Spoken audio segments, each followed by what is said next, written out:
All right, so we've got a pretty gripping case to look at today. Yeah. The alleged murder of United Healthcare CEO Brian Thompson. The suspect, Luigi Mangione, is being extradited to New York for trial. We're going to try to go a little deeper than the headlines.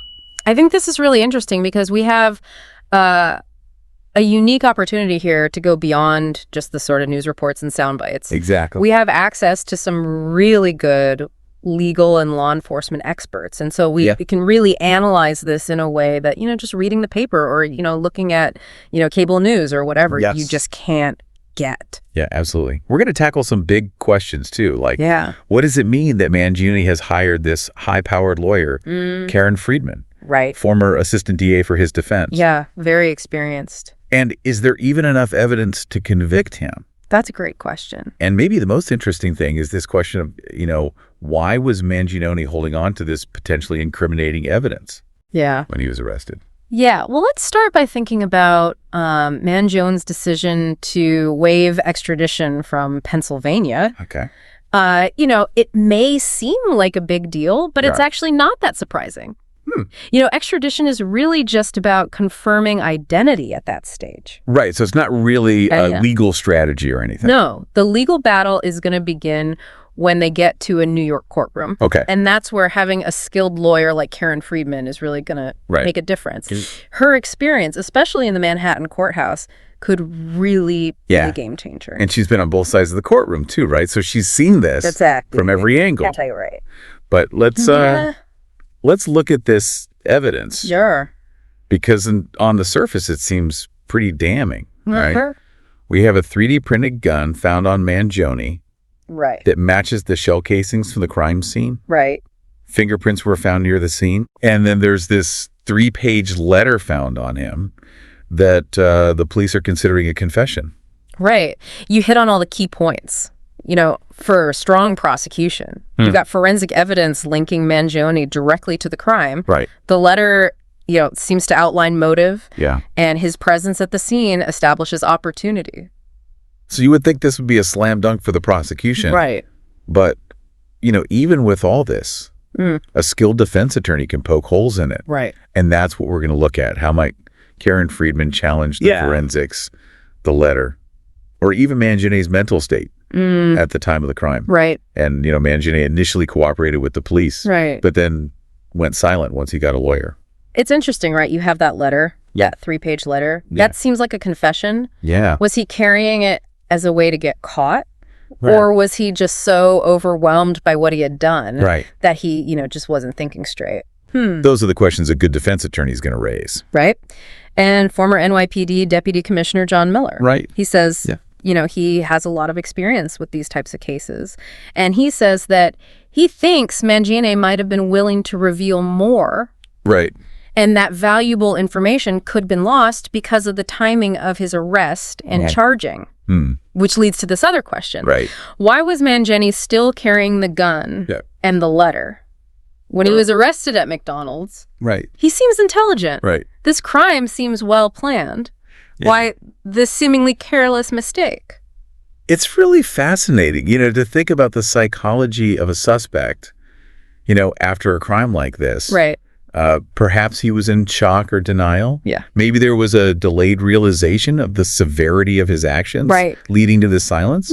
We have to remember, even in seemingly straightforward cases, there are layers of complexity, When it comes to human behavior, it's a classic paradox, right? A suspect who initially cooperates, but then clams up, potentially hindering the investigation. These are the nuances that make these criminal cases so compelling. But now that Mangione is in New York, the legal battle really begins. And this next chapter really hinges on the strategies used by both the prosecution and the defense. The prosecution seems to have a pretty solid case. They do. But Karen Friedman is not someone to underestimate. No, she's not. She's known for her thoroughness and her ability to find weaknesses in the prosecution's narrative. How might she approach this mountain of evidence? Well, she could try to challenge the validity of the forensic evidence, raise questions about the chain of custody or the possibility of contamination. Right. These are pretty common defense tactics, but with Friedman's experience, they could be especially effective. Or she could zero in on Mangione's mental state. Right. At the time of the crime. Exactly. Perhaps argue for diminished capacity. The idea that he wasn't fully capable of understanding the consequences of his actions. Right. Or even go for an insanity plea. Right. Based on that letter. Well, the letter is definitely going to be a central piece of evidence. Yeah. Both sides will be dissecting it, debating its true meaning. Right. Was it truly a confession, or could it be interpreted as something else entirely? The way it's presented in court will be crucial. Right. And then there's Mangione's initial cooperation with the police. Right. Could Friedman argue that his rights were violated or that his statements were coerced? Absolutely. Before he had legal representation? Yeah, she'll likely examine every interaction he had with law enforcement, searching for any procedural errors or inconsistencies. Yeah. Any misstep could be spun to benefit her client. John Miller mentioned the potential loss of information. Right. Due to Mangione's decision to lawyer up. Could that become a point of contention during the trial? It's definitely possible. Okay. Friedman might attempt to use that to cast doubt on the thoroughness of the investigation, suggesting that the police jumped to conclusions too quickly. Right. So it sounds like this is going to be a real fascinating legal back and forth. Yeah. With each side trying to outmaneuver the other. Yeah, exactly. And while we wait for the trial, let's not forget about those digital breadcrumbs. Right. Those warrants for Mangione's phone and laptop. What could they uncover? Well, those warrants could unlock a treasure trove of information. Yeah. Imagine if investigators find evidence of premeditation, communication with accomplices, or even online searches related to the crime. Right. That could significantly strengthen the prosecution's case. Yeah. And weaken any defense arguments about impulsivity or mental instability. But what if those devices reveal nothing incriminating? Right. Could that actually help the defense? Yes, it's certainly a possibility. The absence of digital evidence supporting premeditation could bolster the argument that this wasn't a meticulously planned act, but rather a crime of passion. Right. Or a result of a compromised mental state. It's interesting how technology can play such a pivotal role in modern investigations. It really does. It can offer irrefutable evidence. Right. But its absence can also raise doubts. It can. And let's not forget the warrant for the victim's hotel room. What if they find something there that directly links Mangione to the victim? Right. A physical connection between Mangione and the victim's space would be a significant development. It could be a receipt, a note, anything that places him at the scene. Right. These seemingly minor details can sometimes have a huge impact on a case. It's incredible how a seemingly unrelated event like Mangione's mother filing that missing person report led to his identification. Well, it shows how interconnected these cases can be.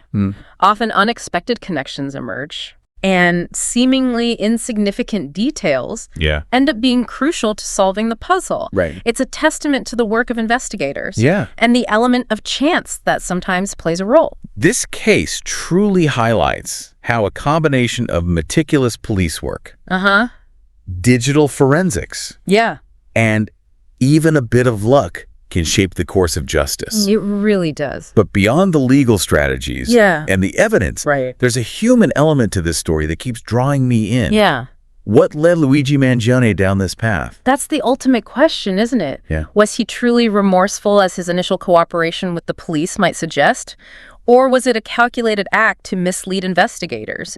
We're left to ponder his motivations and the factors that led to this tragic event. Yeah, it's a reminder that there's often, more to the story than what we see at first. You're dealing with real people, complex motivations, choices that lead to these irreversible consequences. And as we've been talking about, technology adds this whole other layer to this puzzle. It does. Those digital breadcrumbs from Mangione's devices could reveal a premeditated plan. Or they could paint a picture of a troubled mind on the edge. Yeah, you've hit on a crucial point here. The potential for those digital records to either corroborate the prosecution's narrative of this, calculated crime. Or to support the defense's argument for diminished capacity or even insanity. The presence or absence of certain digital footprints. could be a turning point in this case. Yeah, I mean, think about it. Yeah. If investigators uncover internet searches, related to United Healthcare, Brian Thompson himself, or even methods of, carrying out this crime, it would be a chilling confirmation of premeditation. It would. Right? It would add a whole new dimension to our understanding of Mangione's actions. Yeah, those digital traces, often provide these insights into a suspect's state of mind and their actions leading up to the crime. Right. They can reveal patterns of behavior, searches for information, or even communications that shed light on their motives and intentions. Right, like piecing together... It's like piecing together a digital puzzle. Right. Yeah. But on the other hand, if those devices are clean, if they don't have this incriminating evidence... it could bolster the defense's arguments. Absolutely. It raises questions. Was this a spontaneous act driven by, an unstable mental state? Yeah. Was it a crime of passion fueled by emotions rather than this meticulous planning? Right. That's right. The absence of those digital breadcrumbs could suggest a more impulsive act and challenge the prosecution's theory of a calculated crime. Right. It could raise reasonable doubt about Mangione's mental capacity and his ability to fully comprehend the consequences of his actions. It makes me think back to that arrest at McDonald's. Yeah. Why keep the gun? Right. And that letter. Right. Especially if he was initially cooperative with the police. Yeah. It seems so... Contradictory. Yeah. Right? Was it some subconscious cry for help? Right. A sign of guilt? Yeah. A desire to be caught? It's hard to say for sure without understanding, Mangione ecological state at that moment. Yeah. Perhaps it was just panic, a complete breakdown of rational thought in the aftermath of this horrific act. Right. Or maybe, like you said, a need for some kind of connection, even if it was to the evidence that could incriminate him. Yeah. And now, with Karen Friedman on the scene, we have this seasoned legal mind who is ready to challenge every move by the prosecution. Absolutely. She has this reputation as being, a brilliant strategist. She does. And I'm sure she will. Yeah. Leave no stone unturned in her defense of Mangione.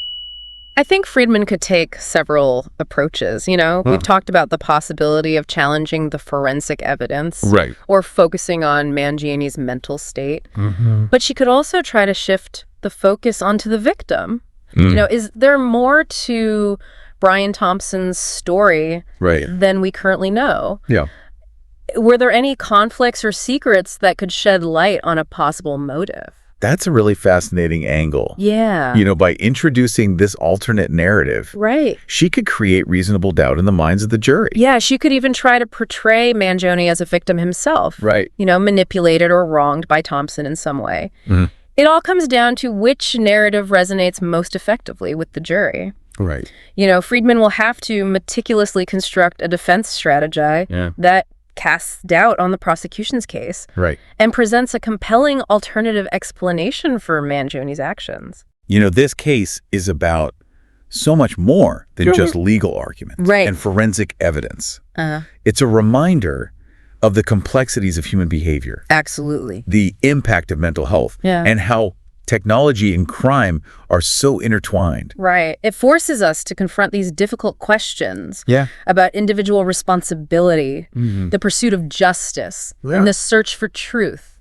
In a world where the lines between right and wrong can sometimes be blurred. Absolutely. As we wait to see how this trial unfolds, yeah, it's a reminder that every story has multiple layers, and the search for understanding is an ongoing process. It is. This case will undoubtedly continue to captivate us, right, and challenge our perceptions, absolutely, and force us to grapple with these moral and legal dilemmas it will. that it presents.